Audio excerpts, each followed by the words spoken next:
Electric fans.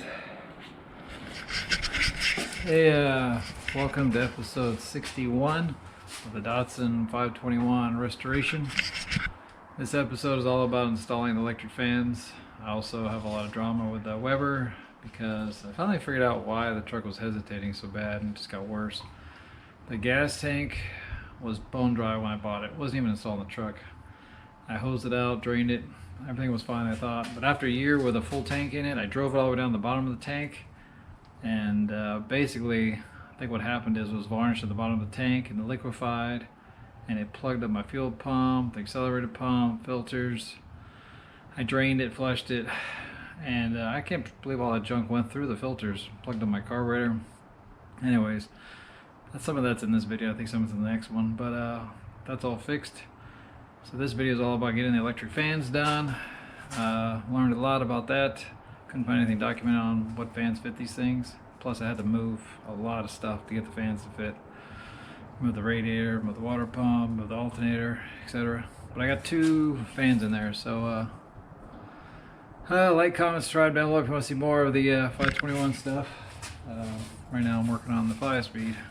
Just pulled it out to fix a leak. So anyways, thanks for watching. So I've taken out the my old brackets for the radiator, making new brackets for the radiator.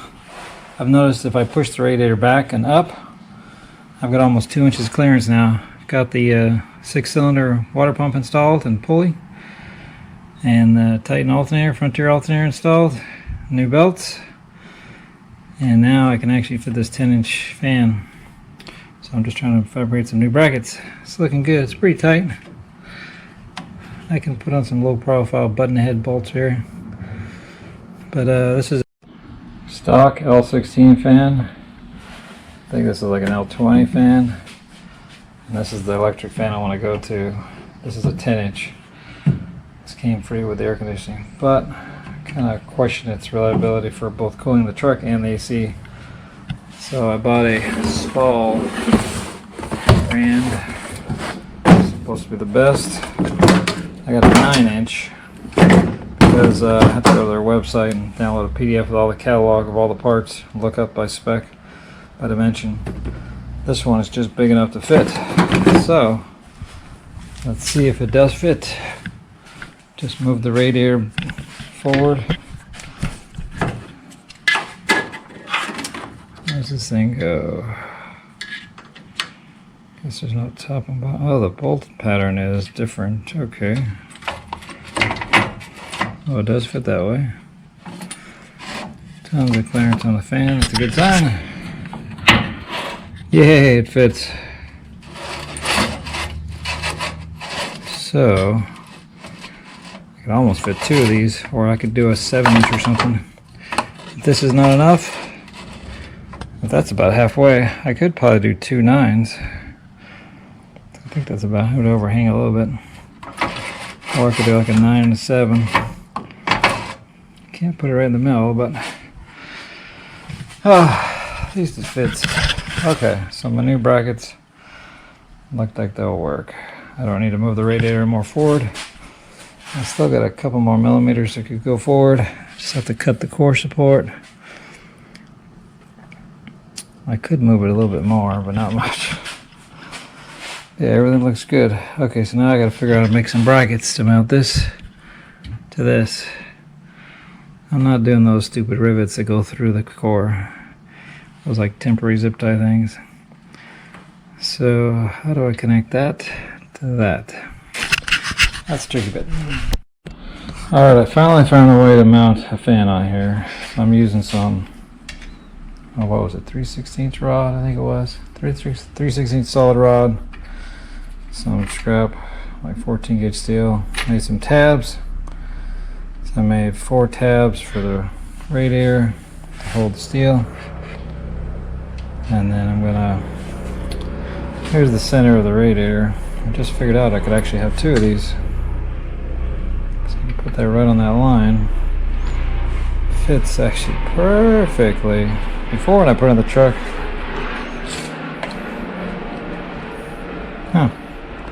thought I wasn't going to be able to handle 2. but it looks like it will. So I'm going to assume that this may not be enough to cool the truck and the AC, so I think I'll be able to do two. So I'm going to mount it like this for now. So the plan is to put a 6mm bolt through the tab into here, and a 6mm bolt through these tabs into here, and that should work, right? And if I want another one, I could add another one there. So let's get this welded. So I need to find a bunch of 6mm bolts. Alright, here's the radiator brackets with some paint on them. Look a little bit better. Now my idea is to put a nut on the radiator side and a nut on the motor side. I figure out which way I want this wire to go. Looks pretty good. Hopefully I put some epoxy radiator repair on the holes. Let's see if that works, or do I need a new radiator?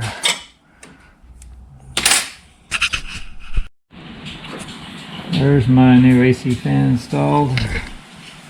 With room for two if needed. Still a mock-up with a relay. And oops. See how much blowing. Seems to keep it from overheating. I couldn't cool the truck down once it was heating. I've got it on a 5 amp fuse because I measured it. I think it read it only uses 3 to 4 amps. So it only uses 4 amps. Does it say anywhere on the box? I got the spec sheet. The box is actually mislabeled. The box actually says 10 inches. It's actually a 9 inch. 9 inch 24 volts. No, there's nothing else in the box.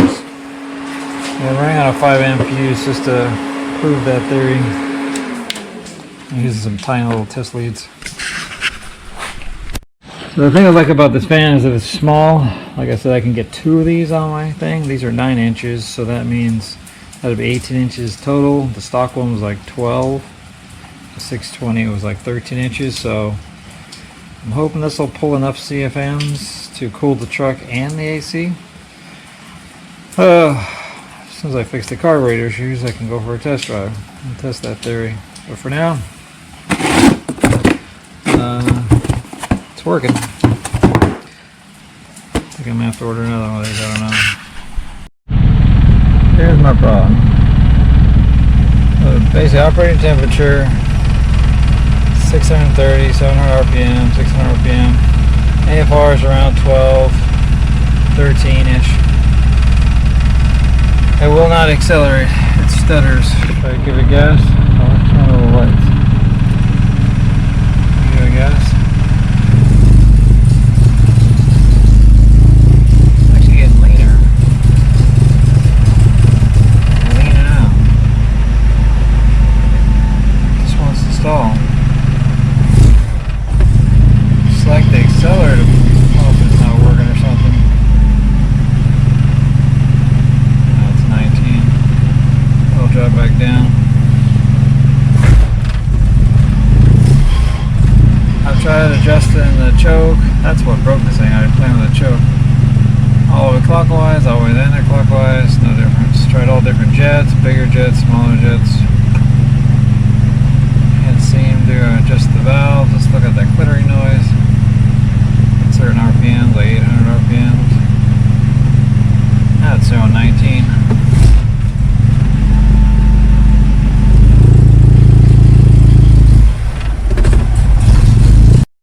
Alright, so the accelerator pump ain't working. I replaced it. Well, no good one. Still doesn't work. Gas is not coming out from here into here through those holes. So it's supposed to go through those holes, and I guess it goes behind there and somehow goes along and up and through there. It's not working. So I'm trying to figure out these holes. I took these out, trying to make sure that the passages are not blocked. But it's not that easy. You can't just stick something in those holes because it goes out and there's a cavity back here. So the gas goes through, and I don't know if this is saturated or this is just air. I don't know how this thing works, but it's not working. No gas, no accelerator pump, so I'm going to try. I just blew this out and something came out of here. I put compressed air in this hole, and I got air out of that hole when I was on the truck, but nothing out of that one. On my good carb that the accelerator pump does work, kind of did the same thing. The gas goes in here and I guess comes up, I guess it goes behind over to that tube. Try to blow air through there and see if this thing works or not. I don't know why this thing just suddenly stopped working. Anyways, let's put this back together. See if my pump line works. I'm going to fill it up here on the bench, put it back together on the bench, and get it working on the bench. This is ridiculous. Alright, so I finally figured out why the accelerator pump's not working. At first glance, these don't look too bad. Both of them are bad. This one you can see really easy. See daylight through here. It's a thin layer of, I don't even call that rubber. This one is bad. I pulled this one out of the good carburetor. But just taking it out, it looks good, but it didn't really work much. Not much spray. You gotta look really close. You can see daylight through here.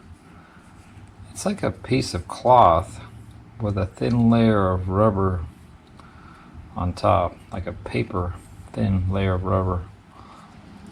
I don't know how these are supposed to work, but both these are only less than a year old. One from the 32, one from the 38. But I ordered some new ones, supposedly American made, that are better. So, finally I fixed the acceleration problem. I don't know if I've even shown you this. This is my new 3236 Weber. It's an actual real Weber.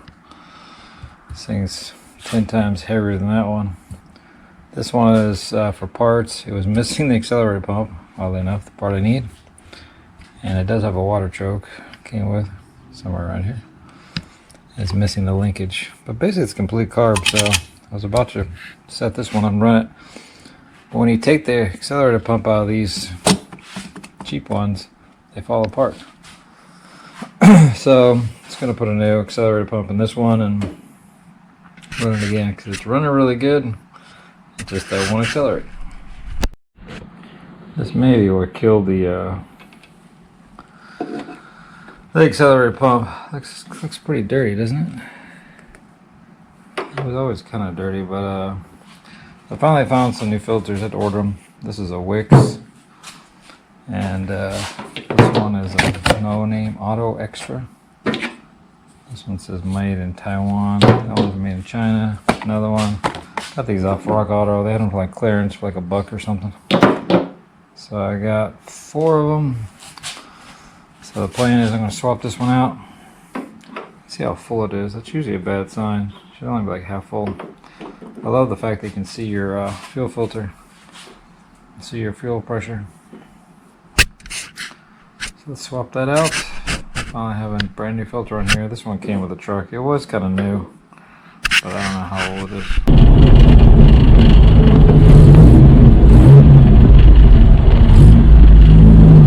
Hey! What? It's not running right at all.